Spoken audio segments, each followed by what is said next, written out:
नमस्कार दोस्तों, स्वागत है आपका स्टडी फॉर सिविल सर्विसेज में। वीडियो को पूरा देखिए। कोई भी आपका फीडबैक है, कोई सजेशन है, तुरंत वीडियो में कमेंट करके जरूर बताइए। अच्छा लगे तो वीडियो लाइक जरूर कर लीजिए और ऐसे वीडियो लगातार फ्री में पाने के लिए चैनल को तुरंत सब्सक्राइब कर लीजिए और बेल आइकन को जरूर टैप कर लीजिए ताकि आगे भी सारे वीडियो आपको मिलते रहे। यूट्यूब में फॉलो करते हैं तो प्लीज ये वाला फ्री टेलीग्राम चैनल जरूर ज्वाइन कर लीजिएगा। सारे नोटिफिकेशन, सारे अपडेट यहीं पे आते हैं, ध्यान रखिएगा। स्टडी फॉर सिविल सर्विसेज का कोई भी पेड ग्रुप अगर आपको ज्वाइन करना है तो सिर्फ 856480530969608523864455 यही नंबर है हमारे, सिर्फ जहां पे कॉल या व्हाट्सएप कर सकते हैं।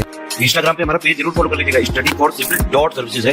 ट्विटर पे हमको जरूर फॉलो कर लीजिएगा, @study for civils है। सारे क्वेश्चन अटेम्प्ट करिए और स्कोर अपना तुरंत कमेंट करके बताइए। दोस्तों नमस्कार, स्टडी फॉर सिविल सर्विसेज में आप सभी का स्वागत है। यूपी पीसीएस प्रीलिम्स एग्जामिनेशन 2025 की पेड क्विज हम लोग देख रहे हैं। कई सारे वीडियोस हमने कवर किए हुए हैं। अगर आपने नहीं देखे हैं तो प्लीज़ उसको एक बार देखिए। आपके लिए काफ़ी एक्सपेक्टेड क्वेश्चन हैं एग्जामिनेशन में जो देखने को मिलेंगे। आज का वीडियो स्टार्ट करते हैं आज के फर्स्ट क्वेश्चन के साथ। हमसे पूछा गया प्रतिवर्ष विश्व मानक दिवस किसी भी चीज़ का, जैसे इंटरनेशनल एक स्टैंडर्ड है ना, आप लोग कई बार सुनते होंगे, तो उसी चीज़ को एक तरीके से रिकॉग्नाइज करने के लिए स्टैंडर्ड्स डे मनाया जाता है विश्व में प्रतिवर्ष। कब? ऑप्शन बी 14 अक्टूबर को। हाल ही में केंद्र सरकार ने सार्वजनिक क्षेत्र के उद्यम हिंदुस्तान एरोनॉटिक्स लिमिटेड को इसमें से किस नंबर के महारत्न कंपनी के रूप में मंजूरी दी है? ठीक है, तो पीएसयूज की जो लिस्ट होती है ना, महारत्ना, नवरत्ना, मिनी रत्ना, है ना, इन सब की प्लीज लिस्टिंग देखें और नंबर ऑफ कंपनीज उसमें कितनी है। तो मोस्टली नंबर ऑफ कंपनी कितनी है या फिर जो रिसेंट एडिशन होते हैं उसको पूछते हैं। ठीक है, तो ये इसको जोड़ा गया था 14th, है ना, महारत्ना के रूप में। 2024 का नोबेल प्राइज इकोनॉमिक्स के लिए, ठीक है, किसको दिया गया? तो 3 नाम आपको जो यहाँ पे दिख रहे हैं, तीनों को ही सामूहिक रूप से प्रदान किया गया है। ठीक है, और ये ध्यान रख सकते हैं आप कि किस चीज़ के लिए रिकॉग्निशन किया गया। तो ये था कि how institutions affect economic development कह सकते हैं। ठीक है, तो ये सब्जेक्ट मैटर था। For that Darren, Simon, James, ये 3 लोग जो हैं इनको ये दिया गया। ये एक इम्पॉर्टेंट इवेंट है, ISSF junior world cup, international shooting sports federation का जो ये वर्ल्ड कप है 2025 के लिए चुना गया है। भारत को सितंबर एंड और अक्टूबर के स्टार्टिंग के दिनों में आयोजित होगा ये, ठीक है, न्यू दिल्ली में। Option B. World student day हर साल 15 अक्टूबर को किसके जन्म दिवस के अवसर पर मनाया जाता है? हमारे former president doctor APJ Abdul Kalam, इनके जन्म दिवस पे ये स्टूडेंट डे मनाते हैं। ये जो है अपने जीवन काल में देखेंगे तो एजुकेशन और यूथ एम्पावरमेंट के प्रति काफ़ी जो है समर्पित रहे। इस चीज़ को रिकॉग्नाइज करना है। अक्टूबर में एक रिपोर्ट सॉवरेन वेल्थ फंड, है ना, की आई थी। उसके अनुसार दुनिया का सबसे अमीर शहर किसको जो है घोषित किया गया। तो लगभग 1.7 ट्रिलियन $US के एसेट्स के साथ अबू धाबी जो है ये फर्स्ट नंबर पे है। 14 अक्टूबर 2024 को किस स्पेस एजेंसी ने बृहस्पति ग्रह के चंद्रमा यूरोपा, इसको भी ध्यान रखेंगे कि उसके जैसे नेचुरल सैटेलाइट अर्थ का क्या है, मून, वैसे हमारा ये यूरोपा है किसका, जुपिटर का। तो इस पर लाइव की अवेलेबिलिटी को पता करने के लिए यूरोपा क्लिपर मिशन लॉन्च किया था नासा ने, जो USA की स्पेस एजेंसी है। हाल ही में केंद्र शासित प्रदेश जम्मू कश्मीर के पहले मुख्यमंत्री के रूप में किसने शपथ ली? देखिए 5 अगस्त 2019 को, है ना, बिल पेश किया गया था पार्लियामेंट में और बाइफरकेट किया गया था जम्मू कश्मीर स्टेट को 2 यूनियन टेरिटरी में, जम्मू कश्मीर और लद्दाख। ठीक, तो तब से प्रेसिडेंट रूल चल रहा था क्योंकि ये यूनियन टेरिटरी बन गए थे। उसके बाद जो है फ्रेश इलेक्शंस हुए 2024 में। ठीक, तो इलेक्शंस फ्रेश जो हुए उसके बाद ये नेशनल कॉन्फ्रेंस पार्टी के लीडर उमर अब्दुल्ला अब जो है चीफ मिनिस्टर बने हैं यहाँ के। तो ठीक, तो ये इस वजह से भी इम्पोर्टेंट है और कई सारे मेजर डेवलपमेंट्स हैं इस वजह से इम्पोर्टेंट है। और इस वजह से एक क्वेश्चन ये बनने की संभावना है कि जम्मू कश्मीर के यूनियन टेरिटरी बनने के बाद से पहला चीफ मिनिस्टर कौन बना वहाँ का। ठीक है, तो ध्यान रखेंगे। हाल ही में किस अभिनेत्री को भारतीय साइबर अपराध समन्वय केंद्र, I4C इसको शॉर्ट में कहते हैं, का राष्ट्रीय ब्रांड एम्बेसडर नियुक्त किया गया है? तो जो है साइबर सेफ्टी को प्रमोट करने के लिए पूरे भारत में ये अपॉइंट किया गया था इनको, रश्मिका मंदाना को। Option C।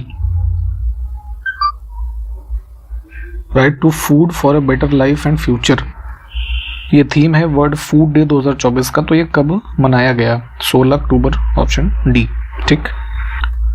उत्तर प्रदेश के वन विभाग के द्वारा जारी नवीनतम 2024 ग्रीष्मकालीन जनगणना के आंकड़ों के अनुसार सारस, देखिए जो स्टेट का हमारा ये बर्ड भी है, ठीक है, तो इस वजह से इंपॉर्टेंट है ये। तो इसकी आबादी राज्य में बढ़कर के कितनी हो गई है?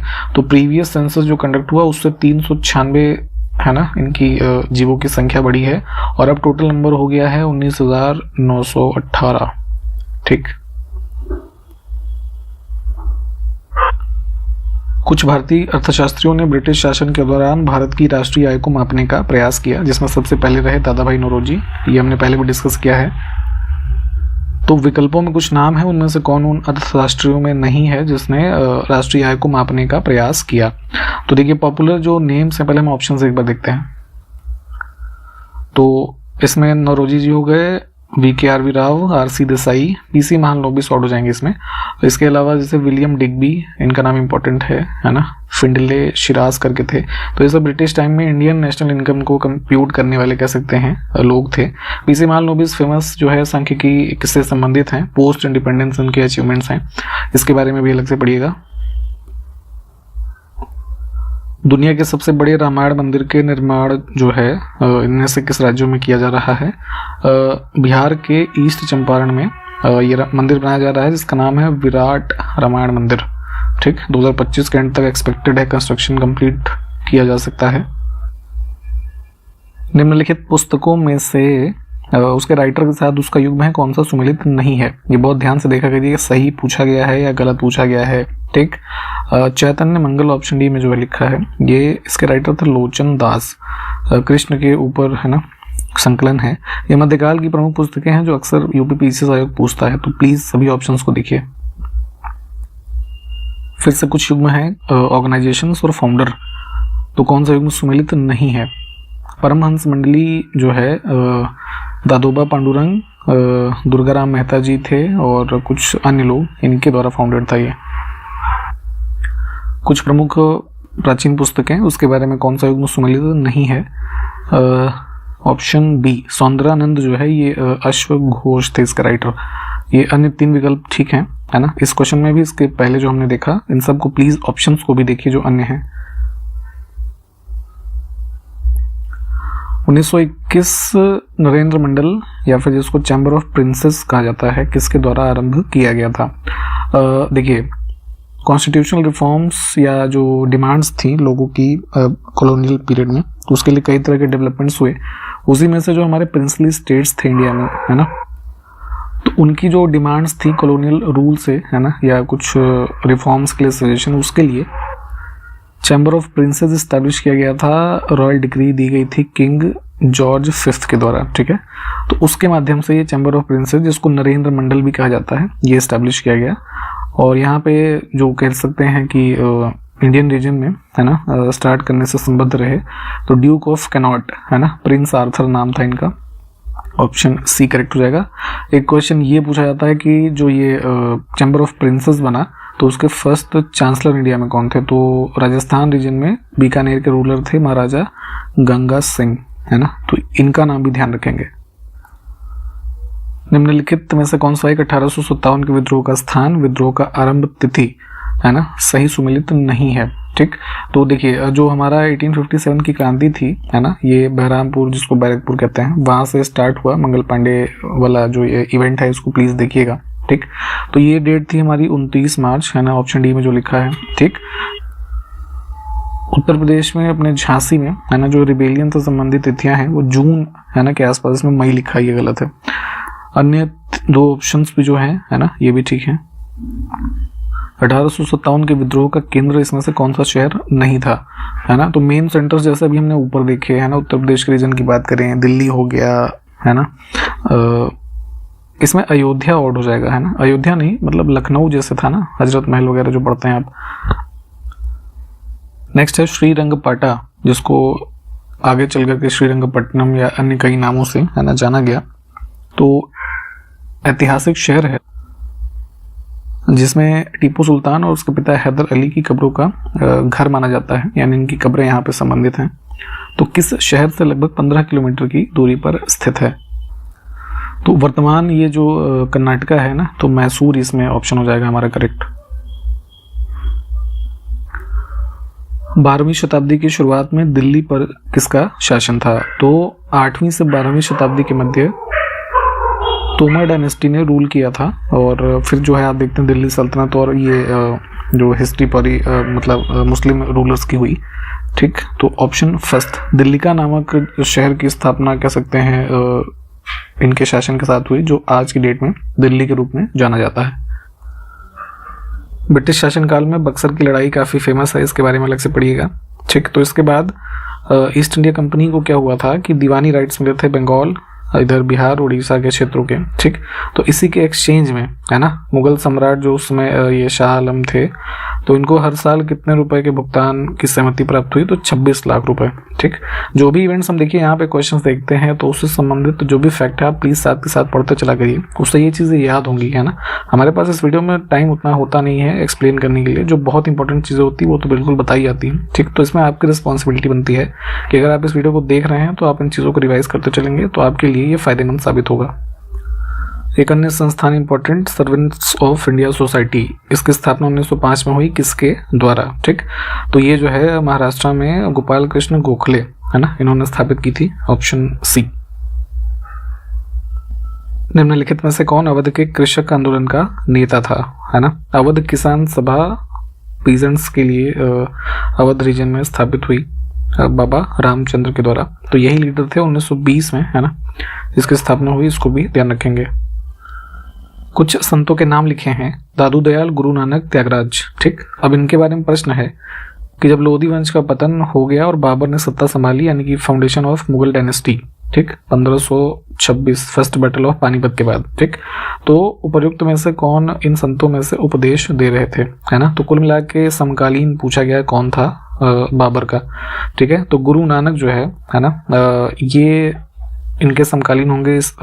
दादू दयाल जो है ये इनका जन्म हुआ है करीब 1550 के आसपास। त्यागराज जो है ये करीब 1700 के आसपास के हैं। ठीक, तो ऑब्वियस सी बात है इसमें केवल 2 सही होगा। ठीक,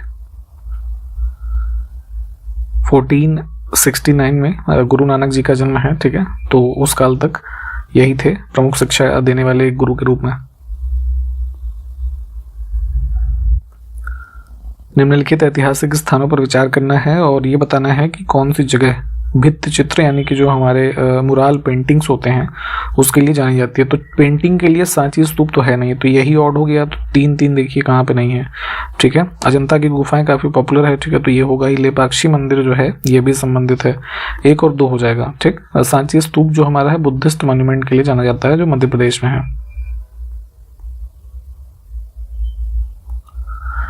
अकबर के शासनकाल के दौरान दक्कन में भू राजस्व लगाने की कौन सी प्रणाली प्रचलित थी? दक्कन रीजन जो हम देखते हैं ना, इधर महाराष्ट्र के रीजन में ब्लैक सॉइल वाला, तो यहाँ पे अकबर के शासनकाल में जो है ये नंबर ऑफ हल, इनकी संख्या के बेसिस पे जो है लैंड रेवेन्यू प्रिवेलेंट था। ठीक, ऑप्शन बी करेक्ट होगा। और जैसे ये नॉर्दर्न इंडिया है ना, इधर मालवा रीजन में, ठीक है, तो यहाँ पे जो सिस्टम था वो जब्त सिस्टम था जो यहाँ पे लिखा है। ठीक है, तो दोनों को थोड़ा पढ़िएगा, दोनों ही इंपॉर्टेंट है ये। दीवान वेलू थम्पी का अंग्रेजों के खिलाफ विद्रोह भारतीय राज्य में हुआ, जिसका नाम क्या था? ठीक है, तो जो है ये त्रावणकोर रीजन जो है 1808 से 9 के बीच है ना, ये वहाँ पे वेलू थम्पी जो है इसके रीजन के काइंड ऑफ प्राइम मिनिस्टर थे। और अर्ली 19th सेंचुरी में जो ये पहले व्यक्ति थे जिन्होंने ब्रिटिश ईस्ट इंडिया कंपनी के अगेंस्ट में रिबेल किया। ठीक, निम्नलिखित में से किस एक एक्ट के द्वारा बंगाल के गवर्नर जनरल को भारत के गवर्नर जनरल के रूप में अभिहित किया गया? तो ये सारे के सारे एक्ट्स जो है इंपॉर्टेंट हैं, इनको प्लीज पढ़िएगा, इनके जो प्रोविजंस हैं। पहले ईस्ट इंडिया कंपनी का रूल बंगाल के रीजन से मेनली एडमिनिस्ट्रेटिव रूप में शुरू होता है, फिर धीरे धीरे एक्सपैंड होता है पूरे इंडिया पे। ठीक, तो 1833 का जो चार्टर एक्ट था, तब तक आते आते जो गवर्नर जनरल बंगाल के रूप में जाना जाता था उसको भारत के गवर्नर जनरल के रूप में जाना जाने लगा। और इस सिविल और मिलिट्री अथॉरिटी पूरे ब्रिटिश टेरिटरी पे इसी कह सकते हैं गवर्नर जनरल ऑफ इंडिया को इसी एक्ट के माध्यम से दी गई। तो ये जो है इंपॉर्टेंट इसके फीचर्स रहे इस एक्ट के। आगे और जो प्रोविजंस हैं पढ़िए। अंग्रेजों ने पंजाब को किस वर्ष में एंग्लो सिख युद्ध में सिखों को पराजित करने के बाद कब्जे में कर लिया? तो पंजाब रीजन में भी ना अपना एक तरीके से कंट्रोल इस्टेब्लिश किया इन्होंने सेकंड एंग्लो सिख वॉर, जो कि एनेक्सेशन हुआ प्रॉपर 29 मार्च 1849 की ये डेट थी। ठीक है, तो ऑप्शन डी। ठीक, यहाँ पे देखिए हम आपको एक इन्फॉर्मेशन दे दें, हमारे पेड ग्रुप्स में आप अगर एडमिशन लेना चाहें अभी भी आपके पास पूरा समय है, क्योंकि आपका प्रीलिम्स जो शेड्यूल्ड है 12 अक्टूबर 2025। ठीक है, तो अभी से आप बिल्कुल स्टार्टिंग से सिलेक्शन तक की तैयारी कर सकते हैं। सभी हमारे ग्रुप्स एक्टिव हैं, आप चाहें तो एडमिशन ले सकते हैं, है ना। फुल पेड ग्रुप जो फाउंडेशन बैच है मेंस की इंटीग्रेटेड तैयारी के साथ, या फिर स्टडी मटेरियल के groups, test series, paid quiz जो आप देख रहे हैं। ठीक है, अन्य डाउट एंड डिस्कशन के जो चीज़ें हैं आप उन सब की भी जानकारी ले सकते हैं। हमारे कॉन्टैक्ट नंबर दिए गए हैं इस वीडियो के डिस्क्रिप्शन बॉक्स में, या फिर वीडियो का जो इंट्रोडक्शन वाला पार्ट है वहाँ पे 3 मोबाइल नंबर आपको बताए जाएंगे, उस पर कॉल व्हाट्सएप करके आप लोग एडमिशन ले सकते हैं, बहुत ही नॉमिनल फी में। भारत के किस वायसराय कार्यकाल में महान शहीद भगत सिंह, सुखदेव और राजगुरु को फांसी दी गई थी? ठीक है, तो इनकी फांसी हुई थी 23 मार्च 1931। ठीक, तो 1926 से 31 तक वायसराय था इंडिया का लॉर्ड इरविन, ऑप्शन बी। ठीक, आप जरा हमको ये क्वेश्चन का आंसर बताइए कि इन तीनों को, है ना, जो फांसी दी गई वो किस केस के लिए दी गई थी? ठीक, कमेंट बॉक्स में कमेंट करके बताइए। निम्नलिखित में से किसने बनारस हिंदू विश्वविद्यालय की स्थापना की थी? ठीक है, तो कुछ लोगों में कंफ्यूजन होगी की स्थिति कि पंडित मदन मोहन मालवीय, है ना, ने इसको स्टैब्लिश किया था, उनका नाम है नहीं इसमें। ठीक है, तो देखिए मुख्य रूप से तो वही थे स्थापनाकर्ता, लेकिन अन्य लोगों ने भी इसके जो है कह सकते हैं सपोर्ट में रहे। तो मुख्य नाम इसमें से है एनी बेसेंट। ठीक है, ऑप्शन सी।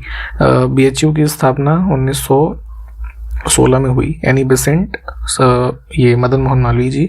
इसके अलावा महाराजा रामेश्वर सिंह, प्रभु नारायण सिंह, सुंदर लाल, ये सब प्रमुख लोग थे जो इसके सपोर्ट में थे। ठीक, तो इन सभी नामों को भी ध्यान रखेंगे। कश्मीर के निम्नलिखित शासकों में से किसने महमूद गजनी का सामना किया? ठीक है, तो ये काफ़ी इन्वेजन्स इसके पॉपुलर इंडिया में। तो कश्मीर के रूलर थे ये संग्राम राज, है ना, लगभग 1003 से 1028 AD तक लोहारा डायनेस्टी थी यहाँ पे, इसको ध्यान रखेंगे। तो महमूद गजनी के 2 अटेम्प्ट जो इन्वेजन के थे उसको इन्होंने सक्सेसफुली डिफीट किया। ठीक है, उसके बाद उसने अटेम्प्ट कश्मीर के रीजन में नहीं किया था। ठीक है, गजनी ने। तो नाम इंपॉर्टेंट है, ऑप्शन बी। उत्तर वैदिक काल में बलि शब्द का क्या अर्थ होता था? है ना, एंशिएंट हिस्ट्री की बात करें तो इस दौरान 2 टर्म्स बहुत पूछे जाते हैं, भाग और बलि। तो बलि बेसिकली क्या था, हमारा काइंड ऑफ कह सकते हैं टैक्स था, है ना, जो है किंग को एक तरीके से लोग पे करते थे। और जो ये था हमारा भाग, है ना, वो एक प्रकार का जो सपोज कोई उपज है ना उपजाई, तो उसका एक प्रकार से गिफ्ट किंग को दिया जाता था, है ना, in form of kind. Census के नए आंकड़े हमारे पास है नहीं, हमने पहले बताया कि 2011 वाले ही पढ़ने हैं अभी। तो उसके अनुसार भारतीय राज्यों का सही क्रम उच्चतम से निम्नतम क्या है ना। तो अभी हमने शायद लास्ट टू लास्ट वीडियो में भी बताया था कि जो 4-5 हमारे टॉप स्टेट्स हैं उसके जनसंख्या को ध्यान रखेंगे। तो सबसे पॉपुलर है यूपी, फिर है हमारा महाराष्ट्र, फिर है बिहार, फिर वेस्ट बंगाल। ऑप्शन डी में मिल रहा है। निम्नलिखित पुस्तकों में से कौन सी डॉक्टर भीमराव अम्बेडकर जी के द्वारा लिखित नहीं है ना। इंडिया इन ट्रांजिशन, ये गलत है, ये हमने पहले बता रखा है। ये किसकी पुस्तक है, जरा कमेंट करके बताइए। मनुष्य के शरीर की, है ना, आवश्यक क्रियाएं होती कुछ, उसमें से कुछ चीज़ें पूछी भी जाती हैं। तो जैसे माइटोकॉन्ड्रिया काफ़ी इंपॉर्टेंट है ना, एक चीज़ है हमारे बॉडी के रेफरेंस में। तो पूछा गया है मानव शरीर में पाइरूवेट का ऑक्सीविघटन कहाँ पर होता है ना। तो बेसिकली ये ग्लाइकोलिसिस होता है साइटोप्लाज्म में, जिसके माध्यम से पाइरूवेट का निर्माण होता है, और इसका ऑक्सीडेशन होता है माइटोकॉन्ड्रिया में। ठीक, ऑप्शन फर्स्ट। मनुष्यों की सामान्य स्पंदन दर, पल्स रेट क्या होती है? ठीक है, तो जैसे पल्स वगैरह कई बार चेक करवाई होगी आपने, है ना। तो नॉर्मल जो रेस्टिंग हार्ट रेट हम जिसको कहते हैं, है ना, वैसे ओवरऑल तो होता है 60 से 100 के बीच में। ठीक, अब यहाँ पे जैसे नियर अबाउट तो 70 से 80 मान सकते हैं हम। मानव शरीर कि इनमें से किस चीज़ की तुलना सैनिक जो आर्मी में सोल्जर्स होते हैं उससे की जा सकती है। ठीक है, तो जैसे सोल्जर्स क्या करते हैं, हमारे देश की जो टेरिटरी है उसको विदेशी आक्रमण है ना कार्यों से या अन्य तरह के जो इन्वेजन से उससे बचाते हैं। ठीक है, तो वैसे ही बॉडी के अंदर हमारे वाइट ब्लड सेल्स होती हैं। ठीक, तो ये बेसिकली इसको क्या हम ल्यूकोसाइट्स के नाम से जानते हैं। तो ये जो है हमारे बॉडी में किसी प्रकार के इन्फेक्शन या जो अन्य प्रकार के जीवाणु या रोगाणु है उसके इन्वेजन से बचाते हैं ये। ठीक, इसमें से कौन सी नलिका है जो दिल से निकलती है, यानी कि हार्ट से निकल रही है और शरीर में विभिन्न अंगों में रक्त संचारित करती है। ठीक है, तो एक ट्यूब के आकार की है ना होती है आर्टरी, इसका कार्य है रक्त का संचार करना। हमारे ह्यूमन हार्ट में जो पेशी कोशिकाएं होती हैं यानी कि जो मसल सेल्स हैं उसका आकार पूछा गया है, कैसी होती हैं, तो बेलनाकार, शाखायुक्त और एक नाभिकीय। इसका थोड़ा इमेज सर्च करके देखिए। तो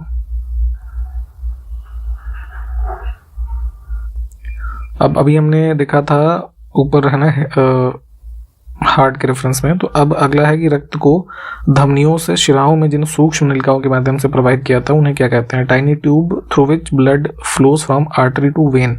स्ट्रक्चर बॉडी का प्लीज है ना इसको पूरी तरीके से इमेज के माध्यम से देखें, है ना, तो वहां से कई चीजें आपको विजुअलाइज जब होंगी तो क्लियर हो जाएगा। तो इसके लिए रिस्पॉन्सिबल है कैपिलरीज। हमारे जो फेफड़े होते हैं है ना लंग्स, उसमें एल्वियोली होता है, कूपिका कहते हैं जिसको। तो इसका उद्देश्य क्या है होने का, तो ये बेसिकली क्या करता है, सरफेस एरिया जो है ना मैक्सिमाइज करता है for the purpose of gas exchange. ठीक है,